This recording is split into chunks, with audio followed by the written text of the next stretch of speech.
Welcome to post GATE guidance series. आज का topic है COAP, common offer acceptance portal. याद रखना, ये एक एक्सेप्टेंस पोर्टल है, एप्लीकेशन पोर्टल नहीं है। और इसमें सारे के सारे कॉलेजेस पार्टिसिपेटेड नहीं है, स्पेशल कॉलेजेस एंड एक PSU है जो पार्टिसिपेट करता है।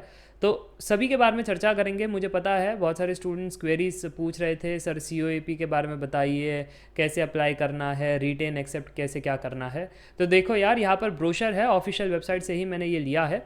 और सबसे पहले तो यहाँ पर मैं कहना चाहूँगा कि इन टोटल 24 इंस्टीट्यूट्स ने पार्टिसिपेट किया है, जिसके अंदर आप देख सकते हो IISc plus all the IITs यहाँ पर पार्टिसिपेटेड है, जो आप यहाँ पर पढ़ सकते हो। IIT Bhilai, Bhubaneswar, BHU, Bombay, Delhi and so on and so forth. और साथ ही साथ एक PSU है NPCIL। अब अप्लाई करने के लिए तो ये जो IIT के ऑफिशियल वेबसाइट पर जब अपडेट आता है तो वहाँ से ही अप्लाई करना है, पर एक्सेप्ट रिजेक्ट करने की बात जब आती है तो इस COAP पोर्टल से हम करते हैं। मुझे लगता है ये बात क्लियर है। अब यहाँ पर आप देख सकते हो दैट COAP जो है वो एब्सोल्युटली फ्री है, कोई एप्लीकेशन फ़ीस नहीं है। जबकि जब आप PSUs के लिए अप्लाई करते हो या MTech एडमिशन के लिए अप्लाई करते हो तो किसी में एप्लीकेशन फ़ीस होती है, किसी में नहीं होती है। तो ये चीज़ आपको ध्यान में रखनी है, ठीक है जी। तो मुझे लगता है यहाँ तक तो आपको कोई दिक्कत नहीं है। आगे बढ़ते हैं। Must be Indian nationals and यहाँ पर वैलिड पास 3 गेट स्कोर चल जाता है। सो 2024, 2023, 2022। अब सर जी मैंने 2022 में COAP के लिए अप्लाई किया था, तो अब वापस से करना है? हाँ, हर साल वापस से आपको ये करना ही है, एब्सोल्युटली फ्री है। और ये पोर्टल जो है 2025 में भी आएगा तो आपको रजिस्टर करना पड़ेगा, ठीक है। चलो, तो इस बार भी आपको रजिस्टर करना है, ये बात भी समझ में आ गई। 3 ऑप्शंस आपको मिलता है, accept and freeze, retain and wait, या फिर रिजेक्ट एंड वेट। ये बहुत सिंपल है। देखो, एक्सेप्ट एंड फ्रीज यानी जो चाहिए था वो ब्रांच, वो IIT आपको मिल गया, एक्सेप्ट किया, बात ख़त्म, फिर कोई ऑप्शंस देखने नहीं है। पर ऐसे मन में होगा, अरे मुझे जो IIT मिला है, जो ब्रांच मिला है उतना बढ़िया नहीं है, अगर वेट कर लूँ तो इससे बढ़िया ऑप्शन मिल जाए।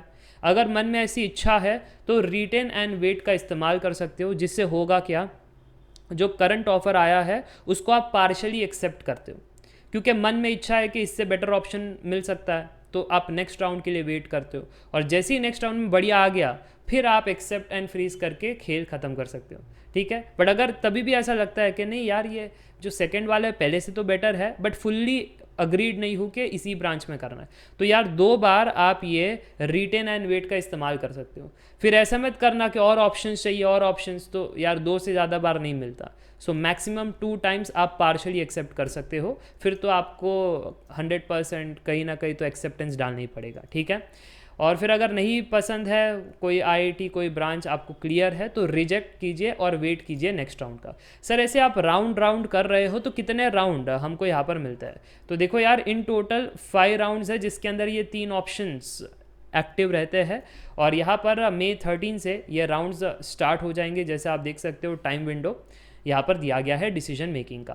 एक्सेप्ट करना है, एक्सेप्ट कीजिए, रिटेन एंड वेट करना है तो पार्शली एक्सेप्ट होगा, फिर नेक्स्ट राउंड में एक और ऑप्शन आएगा। फिर अगर आप उसको मतलब रिटेन एंड वेट करते हो तो पहले वाला हट जाता है, फिर दूसरे वाले पर रहते हो, और फिर तो आपको करना ही है कहीं ना कहीं एक्सेप्ट। उसके बाद आप देख सकते हो yes no retain and wait में डाला है कि 2 बार अगर आपने यूज़ कर लिया तो फिर तीसरे बार मिलेगा नहीं। बाकी रिजेक्ट तो करना है तो कर सकते हो, एक्सेप्ट करना है तो वहीं पर खेला ख़त्म हो जाता है, ठीक है। अब कई बार क्या होता है कि बहुत सारे स्टूडेंट्स को फिर PSU मिल जाता है तो ये छोड़ देते हैं, या बेटर ऑप्शन मिलता है तो वहाँ पर स्विच हो जाते हैं। तो उस केस में IITs को ऐसा होता है कि यार हमारी सीटें तो वेकेंट रह गई, अब इनको भी तो भरनी है, अब क्या करें? तो वो एडिशनल राउंड्स यहाँ पर लेकर आते हैं। तो इस बार बहुत ज़्यादा एडिशनल राउंड्स हैं, तो ये चलता रहेगा, ठीक है। ये सिलसिला आप देख सकते हो, ताकि जो स्टूडेंट्स की हायर रैंक है, मतलब अबाउट 1000 2000 है ना, अगर उनका रुझान हो, उनकी इच्छा हो आने की, तो आप आ सकते हो, प्रोवाइडेड वो जो अच्छे रैंकर वाले बच्चे थे वो छोड़ करके चले गए, तो आपको ये अपॉर्चुनिटी मिल जाती है। तो ये चीज़ है, तो मुझे लगता है ये बात भी क्लियर है। और इसके अलावा अगर हम बात करें तो उसी को ये फॉर्म में दिया गया है, एक फ्लो चार्ट फॉर्म में। तो आप देख सकते हो रजिस्ट्रेशन करते वक्त जो प्रोसीजर है वो आपको पढ़ना है, टर्म्स एंड कंडीशन जो है वो एक्सेप्ट करनी है, साथ ही साथ ये सारी चीज़ें आपको फिल करनी पड़ेगी। एंड देन सबमिट करना पड़ेगा और ये बाकी चीज़ें हैं, ठीक है। ये एक्सेप्ट रिजेक्ट है, अगेन मैं कह रहा हूँ, असली एप्लीकेशन जो है ना कि मुझे इस IIT में एमटेक करना है, वो तो ऑफिशियल वेबसाइट से ही आपको जाना है IITs के।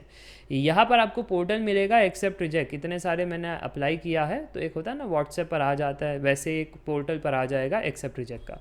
चलो, तो ये जो है आपको यहाँ पर फ्लो चार्ट भी दिया गया है और जितने भी आपके FAQs है उनका एक लिस्ट बना दिया है इस PDF में, आप पढ़ सकते हो और आपके FAQs सॉल्व हो जाएंगे। जैसे ये नेसेसरी है COAP में सभी को रजिस्टर करना, नहीं तो फिर आप एक्सेप्ट ऑफ़र नहीं कर पाओगे। और यहाँ पर 2023-2 में अगर रजिस्टर किया है नॉट वैलिड, 2024 में अलग से करना पड़ेगा, ठीक है। बाकी तो मैंने सारी चीज़ बता दी थी। बाकी अगर इसके अलावा अगर आपको और कुछ जानकारी चाहिए तो इस FAQ वाले PDF से आपको मिल जाएगा। PDF की लिंक मैंने डिस्क्रिप्शन बॉक्स में दी है, तो आप रेफ़र कर लेना। बाकी तो मुझे लगता है सारी इंपॉर्टेंट जानकारी मैंने दे दी है। और अगर आपका सवाल है कि सर जी अगर मुझे IIIT NIT में अगर एक्सेप्ट होना है तो क्या COAP से हो सकता हूँ? नहीं, COAP से आप वहाँ पर एक्सेप्ट रिजेक्ट नहीं कर सकते, सिर्फ इतने ही IITs एंड PSU के लिए आप कर सकते हो, ठीक है। So that's it for today.